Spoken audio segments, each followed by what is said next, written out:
आज आप मुझसे गोल्डन कोड ले जाए।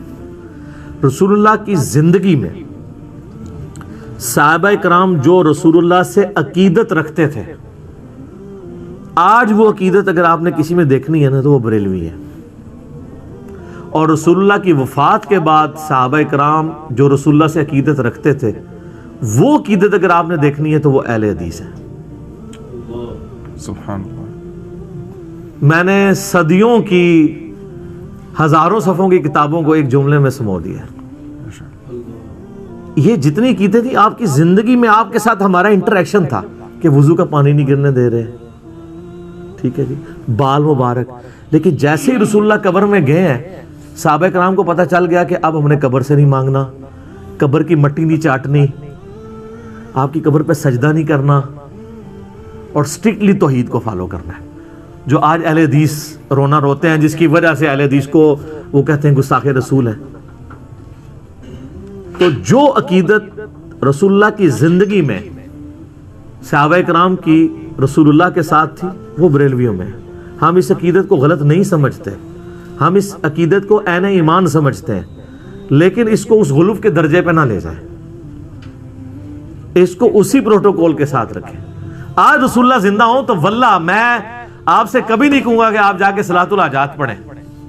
मैं आपको शॉर्टकट बताऊंगा कि भी सहाबा का मसला होता है सीधा, यार रसूलुल्लाह बारिश नहीं हो रही, आपने तो कभी नहीं कहा यार काबे जाके 2 नफल पढ़ अल्लाह को मांग। आज नीचे नहीं है, बारिश शुरू। सही बुखारी, एक सहाबी की ड्यूटी लगाई, काम करके वो किले से छलांग लगाई, पिंडली की हड्डी टूट गई। आपके पास आए अब्दुल्लाह इब्न अतीक, और अपनी पगड़ी उतार के उन्होंने अपनी पिंडली बांधी हुई थी, ठीक है। असी होते तो पहले कहते यार रसूलुल्लाह लत बनवा ली, ਤੁਹਾਡੇ पीछे वेख लो, आके पूरी रिपोर्टिंग की, यार रसूलुल्लाह आपने जो काम कहा था, बताया तक नहीं कि मेरी पिंडी की हड्डी टूट गई है। वो तो हुजूर ने लंगड़ाते हुए देखा था, मैं ये क्या हुआ, क्या यार रसूलुल्लाह छलांग मारी थी तो फरमाया अल्लाह, कहते हैं दोबारा कभी दर्द नहीं हुई। मौला अली के बारे में बुखारी मुस्लिम में ग़ज़वा खैबर पे अशोबे चशमे आंखें ही नहीं खुल रही हैं।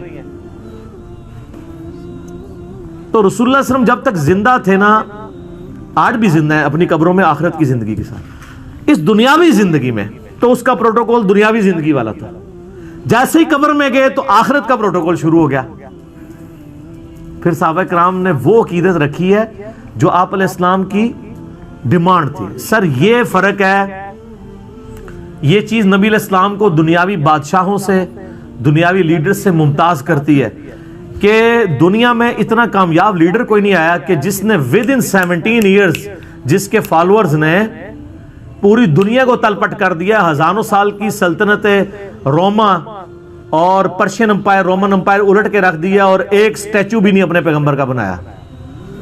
और सर उनसे पहले के बड़े बड़े लीडर्स के स्टैचूज मौजूद हैं, तस्वीरें मौजूद हैं, लेकिन जो उनसे बड़ा लीडर आया है उसके फॉलोअर्स ने उसको दुनियावी लीडर नहीं माना, अल्लाह का पैगंबर माना है, उसकी तस्वीर भी नहीं रखी यार।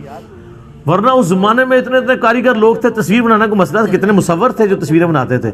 यार एक ही तस्वीर हमारे लिए रख लेते, चलो हम ज़ियारत ही कर लेते। लेकिन वो पता था कि नबी इस्लाम ने इन चीज़ों से मना किया कि बुत परस्ती इससे दाखिल होती है। कोई स्टैचू नहीं बनवाया। तो ये मेरा जुमला याद रखिएगा, जो आज अहले हदीस जिस अकीदत का इज़ाज़ रसूलुल्लाह से कर रहे हैं ना, यही वो अकीदत थी जो सहाबा कराम की वफ़ात के बाद हो गई थी। वो वज़ू का पानी अपने चेहरे पे मलना, आप अलैहिस्सलाम का बलगम लेना, आपके बाल मुबारक से अकीदत, ये भूल नहीं गए थे। लेकिन उनको पता था अब हमारा कम्युनिकेशन गैप है, क़यामत वाले दिन मिलेंगे इंशाअल्लाह ताला, फिर वही कुछ करेंगे जनाब कि जो इस दुनिया में सहाबा कराम करते रहे। लेकिन ये इन लोगों ने जिस तरीके से इसको मिस हैंडल किया है और उन अकीदत के वाक़यात को सुना सुना के अपनी चीज़ें साबित करने की कोशिश की है, और ये एक इमेज दिया है कि शायद इन बातों को वो लोग नहीं मानते। सर वो बातें उस वक्त के लिए थी जो वक्त था। आज आप उसको वाक़े के तौर पे सहाबा की एक अकीदत के तौर पे ज़रूर बयान करेंगे, लेकिन आप अब कुछ नहीं कर सकते। ना तो हम कब्र से जाके आप मट्टी ले सकते हैं, ना रसूलुल्लाह से कह सकते हैं अपना हाथ बाहर निकालें। क्या करें?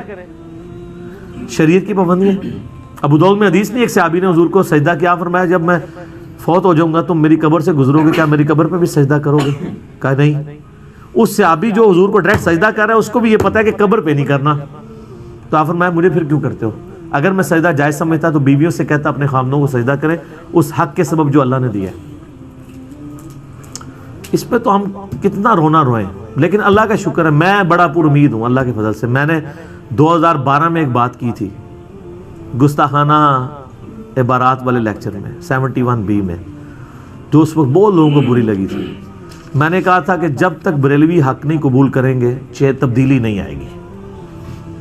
जिस तरह के कुरैश मक्का ने जब तक रसूलुल्लाह की बात नहीं समझी तब्दीली नहीं आई है, बड़े लेवल पे तो तब्दीली उसकी वजह से। और मैंने कहा था कि इंशाल्लाह ये लेक्चर डिसाइसिव होगा। मैंने उनका इशू आइडेंटिफाई कर लिया। तो सर देख लें, इस वक्त हमारी दावत उठाई बरेलवियों ने। मेरे जितने इस वक्त चैनल्स चल रहे हैं ना, मुस्लिम ओनली, ट्रू मुस्लिम, अंडरस्टैंड इस्लाम, ये सब लोग बरेलवी थे। अहले हदीस खाम मेरे पे गुस्सा खा रहे हैं, आपसे हमने कोई बंदा नहीं लिया। और जो आपसे अगर इधर आए भी हैं वो आपके वैसे भी नहीं थे, वो पहले भी उधर से आए हुए थे। उनको जब पता चला हम आधी मंजिल पे पहुंचे हुए हैं, अब आगे भी जाना है, तो वो आगे आ गए। वो कल हमारा वो जर्द पगड़ी वाला लेक्चर अपलोड हुआ है, आपने देखा है?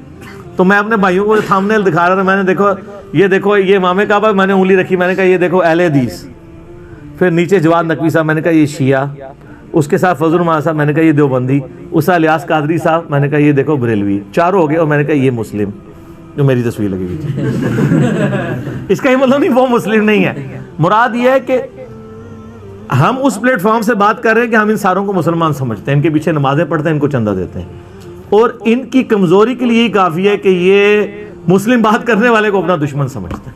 तो सर कोई नहीं, हमने कोई मायूसी नहीं है, पब्लिक पे मेहनत करें, इंशाल्लाह वो कबूल करेंगे।